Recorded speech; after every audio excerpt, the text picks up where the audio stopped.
The most important verb in English is the verb be. In this video, I'll show you different forms of the verb be. This is important for all levels of English learners, from beginning to advanced. It's important to recognize the verb be in a sentence or a question. For example, I'm fine. Do you see the verb be? It's right here. This is a contraction. I am. It's too late. Do you see where the verb be is? It's right here. This is a contraction. It is. And here's the verb. The verb matches the subject, it. She's good, or she's being good. The verb be is right here. This is the contraction, she is. And here is being. You have the verb be here and here as the main verb. So this is a contraction, she is. This is the main verb, be, and it's in the continuous form. They're not here. Here's a contraction, they and are. So here's the verb be. And you have to be careful because this word, this contraction, sounds like other words that are not contractions, such as there for location and T-H-E-I-R. This is the possessive pronoun, there. All of these are pronounced the same way.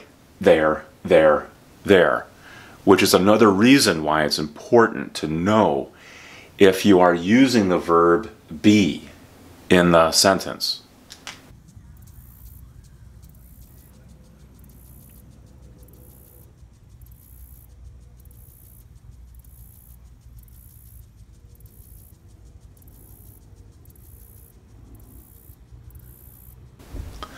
Aren't you going to be late?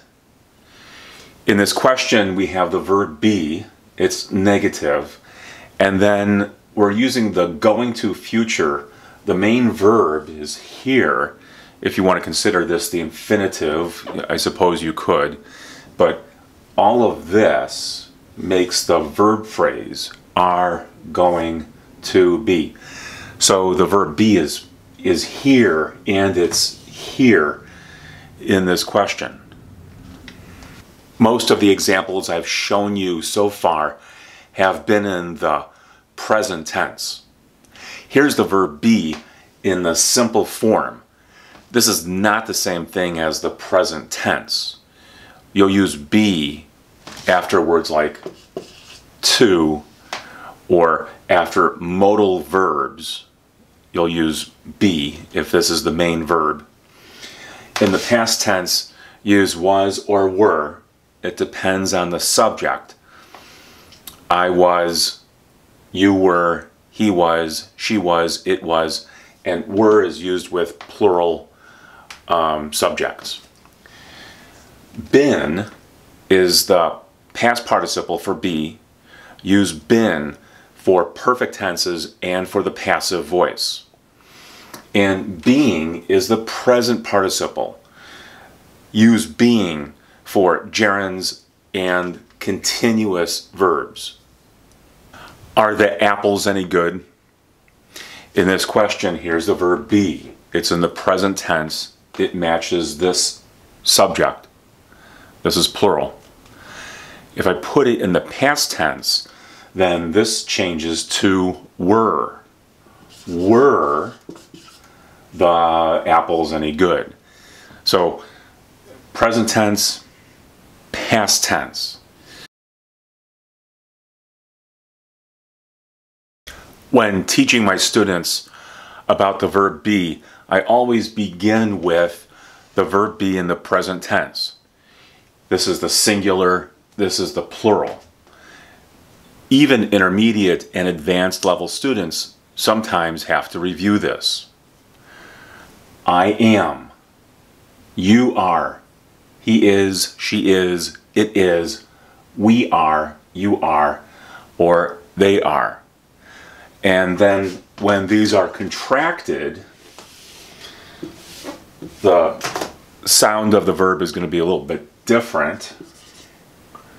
I am becomes I'm, you are becomes your, he is becomes he's, she is she's, these are Z sounds, and it is becomes its, this is an S sound. We are becomes we're, you are becomes your, and they are becomes their. I'm, your, he's, she's, it's, we're, your, their.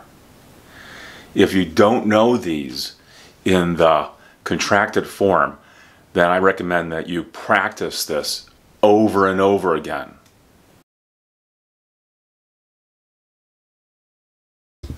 In the past tense, here's the verb be.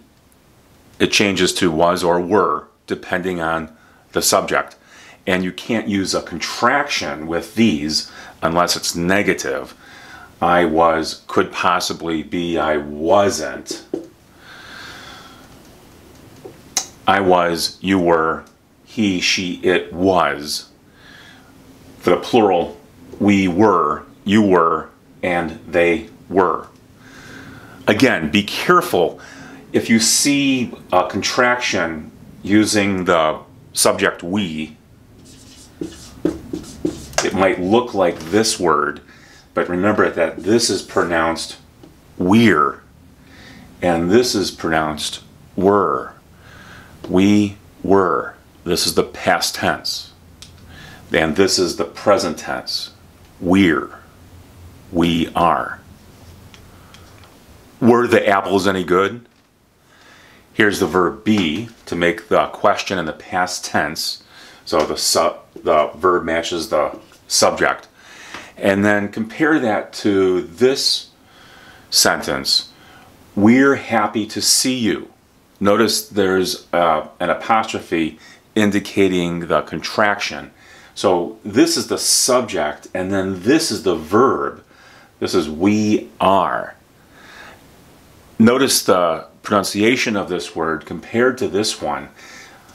We're happy to see you. And this is were. Were the apples any good?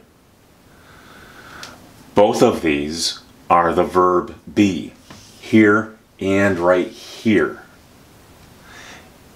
And this is why it's important to recognize where the verb be is in a sentence or a question.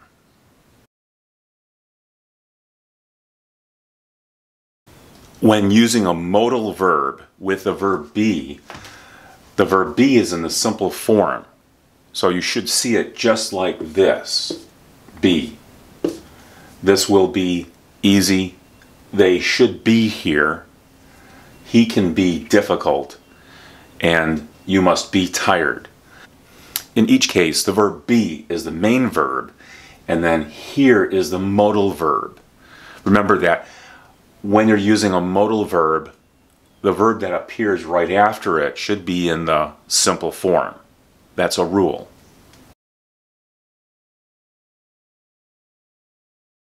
You need to be on time. In this sentence, to be is an infinitive, and this isn't a form of the verb be. And in this sentence, being on time is important. This is a gerund. This is also a form of the verb be. This would function as the subject. And then here's the verb be also. This is singular and it matches the singular subject, being.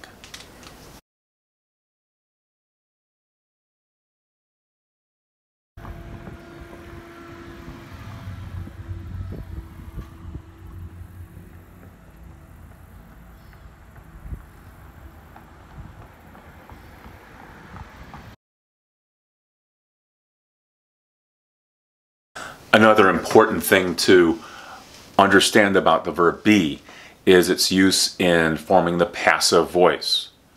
So here in these examples, here's the verb be, and then this is the past participle. This is the main verb, which does not change in the passive voice.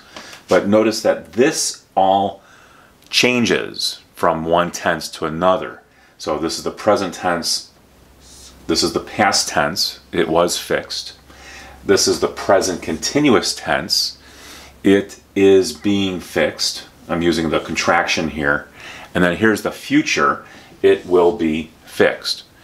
But the important thing here is that the verb be indicates the tense in the passive voice.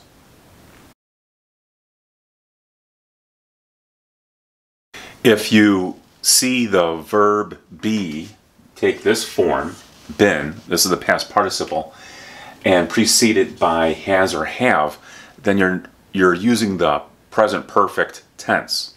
So in perfect tenses, you'll see the use of the past participle, been.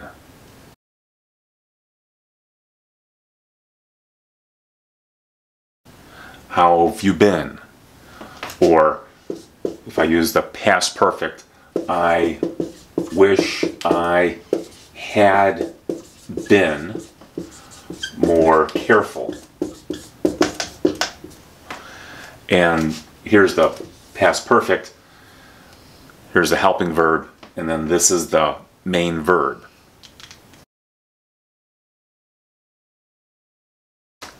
The verb be takes on unusual and unexpected forms sometimes. Here in this example, this is the subjunctive form. I wouldn't do that if I were you. And so after if, here's the subject I, and then in this case we want to use were. It's very unusual, sounds unusual, but it's correct. Or sometimes you'll hear somebody say something like this in a tag question. I'm okay, or some other adjective. And then after this, aren't I? So here's the verb be doing something kind of unexpected and unusual. This is matching the subject. So in this case, you use aren't I? Or if someone just asks you a question, aren't I, and then following that, aren't I doing great or okay? Aren't I doing okay? So this is a fine use of the word aren't with the subject, but remember this is the verb be, and it's taking an unusual form.